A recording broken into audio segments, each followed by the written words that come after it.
Hello students, आज मैं आपको बताने वाला हूँ बोर्ड एग्जाम में निबंध कैसे लिखूं। देखो, बहुत सारे बच्चों को निबंध लिखना भी आता रहता है, याद भी रहता है, लेकिन जो एक सही तरीका है वो नहीं पता होता, जिस वजह से निबंध आता है टोटल लगभग 7 नंबर का, और उस 7 नंबर में से उन्हें मिलता कितना है? किसी को 4 नंबर मिलता है, किसी को 5 नंबर मिलता है। तो आज मैं बताऊंगा कि कैसे आप निबंध लिखोगे जिससे 7 में आपको पूरे नंबर मिले। मतलब कि 7 नंबर का एग्जाम है, 7 नंबर का क्वेश्चन है, 7 नंबर का निबंध है, तो 7 में 7 पूरे नंबर मिले। आज यही तरीका आपको बताने वाला हूँ। वीडियो को ध्यान से देखना, जो कुछ समझाऊंगा उसको समझने की कोशिश करना कि किस प्रकार से आपको लिखना है, क्योंकि लिखने का तरीका ही ऐसा सबसे बेस्ट होता है कि अगर आपको नहीं भी आ रहा है, ये लिखने का तरीका पता है, फिर भी 7 में से आप 4-5 नंबर पा जाओगे अगर कुछ नहीं आ रहा है। बाकी लिखना अगर आ रहा है तो मैं बता ही दूंगा कि कैसे क्या करना है। तो चलो बताता हूँ आपको। सबसे पहले इसको थोड़ा मैं साइड करता हूँ। यहाँ पे एक लाइन खींचनी होती है, जो कि मुझे पता होगा कि आप लोग जानते होंगे। एक लाइन खींचना बहुत जरूरी होता है इस साइड में, ये अपने लेफ्ट साइड में, ठीक। लेफ्ट साइड में एक लाइन खींचना जरूरी रहता है, तो यहाँ पे हम लाइन खींच देते हैं। चलो, यहाँ पे हमने लाइन खींच दिया। अब देखो, लाइन खींचने के बाद अब क्या करना है, इतना कर दिया।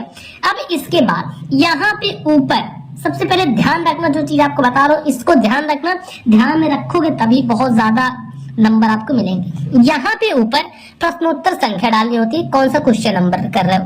तो यहाँ पे आप डालोगे ऐसे प्रश्नोत्तर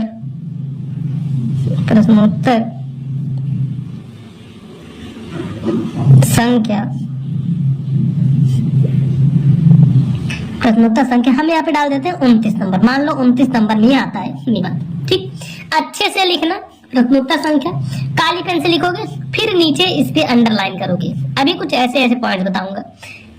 अब देखो, अब जिसका भी ये लिख रहा हो, जिसका भी निबंध लिख रहा है जिस भी टॉपिक पर, उसको यहाँ पर लिखोगे, ठीक है। उसको यहाँ पे लिखोगे। हम मान लो चलो पर्यावरण पर लिखते हैं, फिर चल वृक्षारोपण पर लिखते हैं। वृक्षारोपण पर हम लिख रहे हैं, तो यहाँ पे डालोगे ऐसे वृक्षारोपण,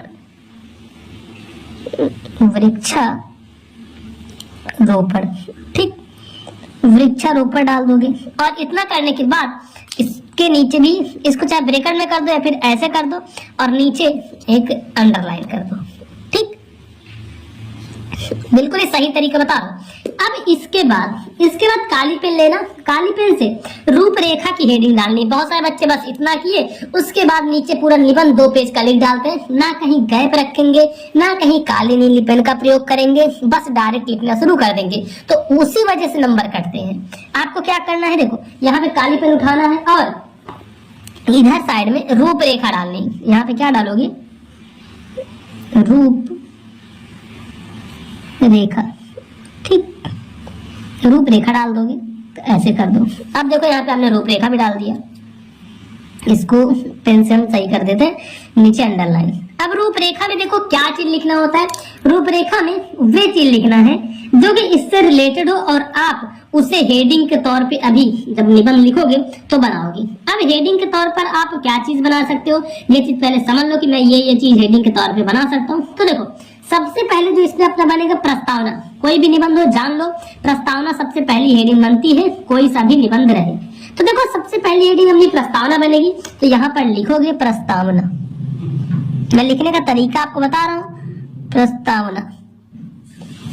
अब इसके बाद सेकंड हेडिंग वृक्षारोपण से क्या बन सकती है, ये बन सकती है कि मानव तथा वृक्षों का संबंध, मानव तथा वृक्षों का संबंध। तो इसको लिख दो ऐसे, मानव तथा वृक्षों का संबंध, इतना लिख दो। उसके बाद फिर वृक्षों की महत्वता, वृक्षों की महत्वता, ये भी तो भाई एक टॉपिक बनेगा, तो ऐसे लिखो, वृक्षों की महत्वता,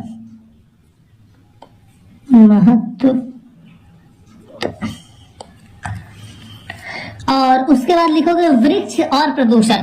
इनमें एक संबंध हमें बताना है, वृक्ष और प्रदूषण में क्या संबंध है, कि अगर ज्यादा वृक्ष रहेंगे तो प्रदूषण कम होगा, तो वो चीज की हेडिंग बनाओगे वृक्ष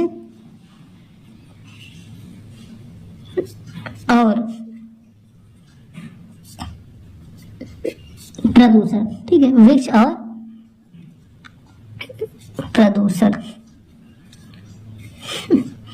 अब उसके बाद फिर लिखोगे उपसंहार, वृक्ष और प्रदूषण, फिर उसके बाद लिखना है उपसंहार। तो यहाँ पर हम डालते हैं उपसंहार, बस हो गया फिलहाल। उपसंहार क्या होती है? सबसे लास्ट वाली हेडिंग होती है उपसंहार।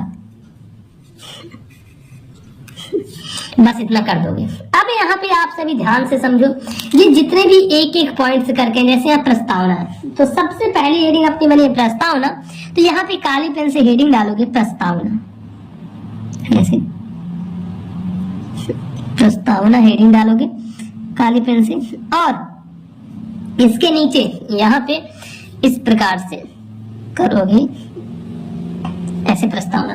अब एक चीज और ध्यान रखना, बहुत सारे बच्चे क्या करते हैं ना, वो देखो ऐसे करोगे फिर भी गलत नहीं होगा, इसी के सीधे लिखना शुरू करते हैं, गलत नहीं होगा, लेकिन थोड़ा और अच्छा अगर इंप्रेशन आप जमाना चाहते हो टीचर के ऊपर, तो एक लाइन छोड़ो, यहाँ से लिखना। अब यहाँ से लिखना शुरू करो, जो तीर खींचा आपने इसके जस्ट नीचे से, जैसे कैसे लिखोगे देखो, ऐसे लिखो, वृक्षारोपण का शाब्दिक अर्थ, वृक्षारोपण का शाब्दिक अर्थ वृक्ष लगाना और उनकी रक्षा करना, या फिर ऐसे लिख दो वृक्ष लगाना होता है। वृक्ष, मैं तो एग्जांपल ले रहा हूं, लगाना होता है। फिर उसके बाद इसके विषय में और चीजें आपको जो भी पता है कि प्रयोजन करना, प्रकृति को संतुलित, ऐसे लिखो प्रकृति को संतुलन को, प्रकृति के संतुलन को अब जैसे यहाँ पे